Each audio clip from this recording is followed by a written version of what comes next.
thank you for joining us. I'm Laura Jones, and in this session we're speaking with 14-year-old ultra runner Sebastian Salsbury.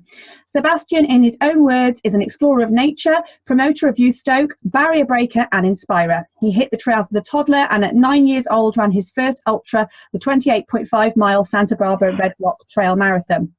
Since then, Sebastian has taken part in numerous events of various distances, including the 2019 Black Canyon 100K, where his time was good enough for Western States qualification, becoming the youngest person at age 13 years ever to qualify for the race.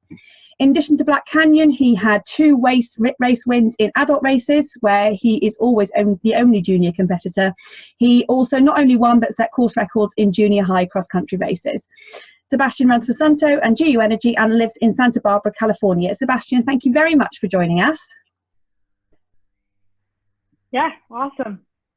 So before we get into the detail, perhaps you could just tell us a little bit about your background and how your running journey started. Yeah, totally. I was born in Santa Barbara. When I was 3 years old, my parents used to take me to the local polo field, and I just run around there for like hours. And we'd find polo balls that were left there from over the weekend when the games were played, and we'd just go chase them, and I'd race my dad there. And then when I was 5 years old, started hiking in the mountains just as a way to get outside and have fun in nature. And then when I was 7, I decided that I wanted to start like running because it was just, I had a passion for it for such a young age. And then as that kept going, I kept running, it kept getting even more fun. When I was 9, I did my first ultra at the Red Rock Trail Marathon, which definitely opened up my eyes a lot, and been doing it ever since. And so what was it that motivated you into being an ultra runner, into running these long distances? You know, because a lot of people have heard of the marathon, but ultra running isn't something that a lot of people have heard about. What was it that motivated you and that is driving you to push forward with these long distances? Well, it started out as just a family activity that I loved to do with my parents. And then it just grew from my love for adventure. And then I just love the feeling of myself, moving through nature on just my 2 legs. Wow. And so tell us a little bit about your first ultra. You know, how did that go? What was that experience like? Well, it was the Red Rock Marathon, it was 28.5 miles with 7,000 feet of climbing total. I did it with my dad and sister. It was so much fun. And then later that evening, I went home and I played some basketball. But that was one of my greatest running experiences to this day. And you were 9 years old? Yeah.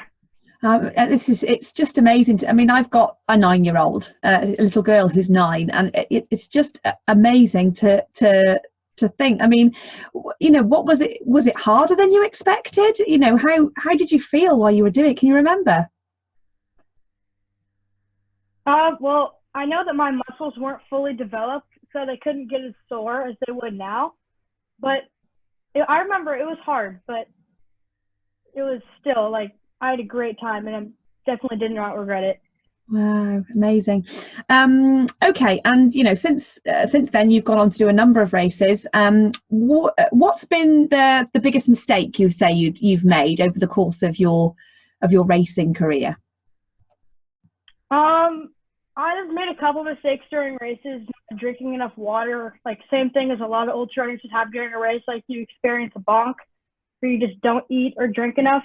And then also maybe like not packing enough, like if you you don't expect it to be cold and then you don't bring a jacket, it can really mess you up. But I haven't had a lot of those experiences, but the main ones are hydration and eating, not doing those enough.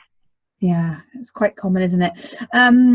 Okay, and you mentioned earlier that your first ultra experience was with your dad and your sister. Are they the people that have had the sort of biggest influence on your running, or who is it that's, you know, had a real big impact on you?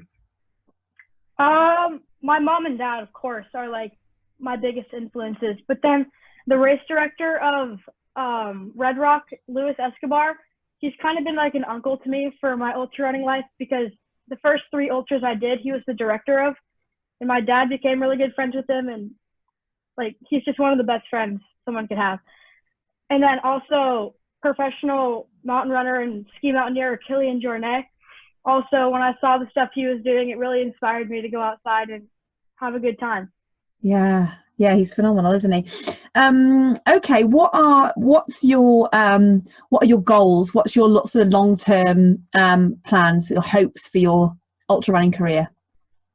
Well, at this point, I kind of feel like I'm a pioneer, like in the sport, because I've been doing it for so long.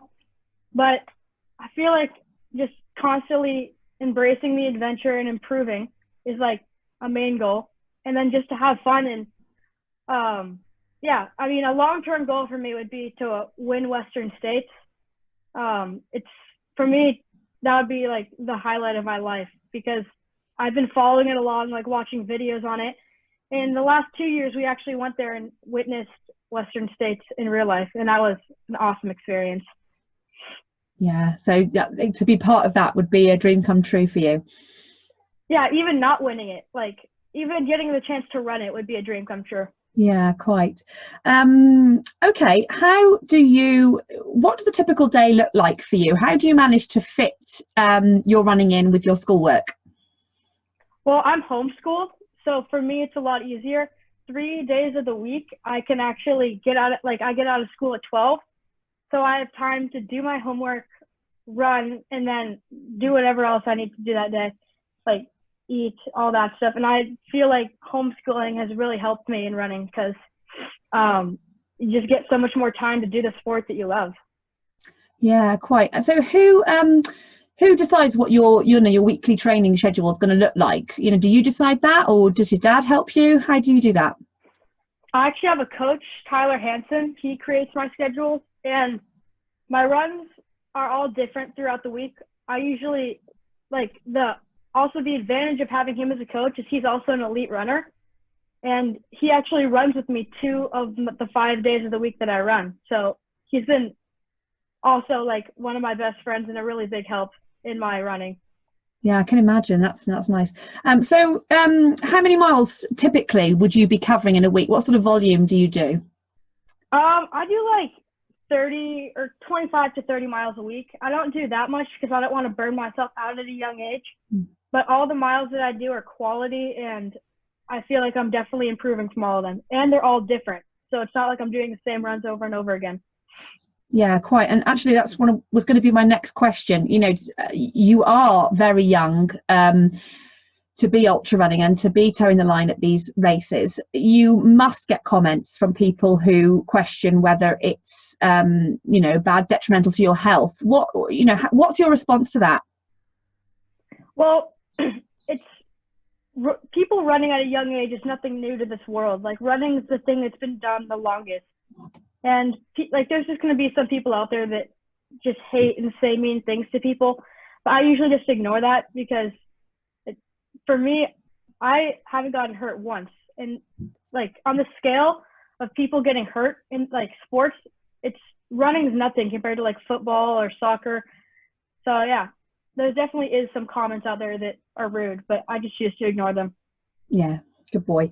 And do you include anything other than running in your training? Do you do any cross training, anything like that, or is it all just running? I bike occasionally, and I stretch, and I occasionally do some light lifting. Nothing too like strenuous, but I also skateboard too, as kind of like a hobby, and it actually helps your core strength and balance like a surprising amount. Yeah, I can imagine. Okay, so let's think about your for example, when you were preparing for Black Canyon 100k, where, as I just mentioned in the introduction, your time actually qualified you for Western States, which is amazing. Just talk us a little bit through how you prepared for that race. So what kind of sessions would you be doing? What did your training look like in the build up to that race? Well, my coach had a mixture of good training and workouts. So usually on Mondays, he'll run with me, and we'll do like a hard interval workout. So like 8 miles, usually on a trail. So hard effort. And then Wednesday we take it easy, or I take it easy. I go on my own on Wednesdays. And then Thursdays we wake up at 6:30 and we run along the street. We usually do a hard effort there. So it's in the morning, so it's not as hot. And on Saturdays, I'll usually go up on my own and do like a 15 to 17 mile run. And then, so that's just time on my feet. Those runs really helped me for Black Canyon because, it's 60 miles. And even like the ones that are not 60 miles, like 20 miles will really help. Yeah. And, on race day, talk us through a little bit about how race day went for you. Well, it's like the race day. So you're like really excited and everything. It was snow, cold. There's a lot of water crossings and stuff. And so basically this is what happened. The race usually starts at a certain place, but since there was so much rain the day before, they had to reroute the course. So it's normally like point to point, but they had to make it so it's like a bunch of little out and back things. So kind of messed it up, but it was still like one of the greatest days of my life. Yeah. And how did you feel? You said 60 miles, 100K, all that time on your feet. Did you have any periods where it felt really difficult, mentally or physically? Yeah, I mean, mentally, you just have to keep positive and just hope that things will shape up. But usually if you can keep your mind positive, things will shape up and you'll end up having a good day. But for me, I had a really low point around mile 42 because the pack I was wearing on my chest was drilling into my side. So I ended up having to switch packs, which was kind of annoying, but I worked through it. And did you have family crewing you for that race? Yeah, I had my family crewing me, and I also had a friend, Tyler Clemens, who actually did the entire thing with me. So he wasn't pacing me; he was in the race also, but he was just with me the entire time, and that was an awesome experience too. And do you think that helped having the company and having someone with you? Yeah, it definitely helps me because it can get pretty boring if you're just out there alone. But yeah, I like it either way. But yeah, so it's a long time to be on your own, isn't it? Yeah. Okay, and you mentioned actually when I asked you about mistakes that perhaps your biggest ones related to your nutrition and hydration. Can you give us a quick overview of what you like nutrition and hydration wise during a race? I have 2 GUs an hour, so just for calories, and then I also will put like scratch good like energy into my bottle, which gives like 150 calories per bottle. So if I can just have that, both 2 handheld bottles with scratch in them throughout the race, and then 2 GUs an hour, that can pretty much keep you up all day. If you just keep like having the GUs an hour and then keep refilling your bottles with energy and calories. Yeah, and you find that works? Yeah, it works for me really well. And then also drinking a lot of water at the aid stations, having some M&Ms and stuff at the aid stations. Yeah, get the sweets. Okay, and you mentioned before you had a bit of a problem with your pack at Black Canyon. What are there any particular bits of gear or main things that you really rely on that you really like? I wear almost everything that I wear a solid in for me because I just really like the way it fits, and they've just been really good to me too.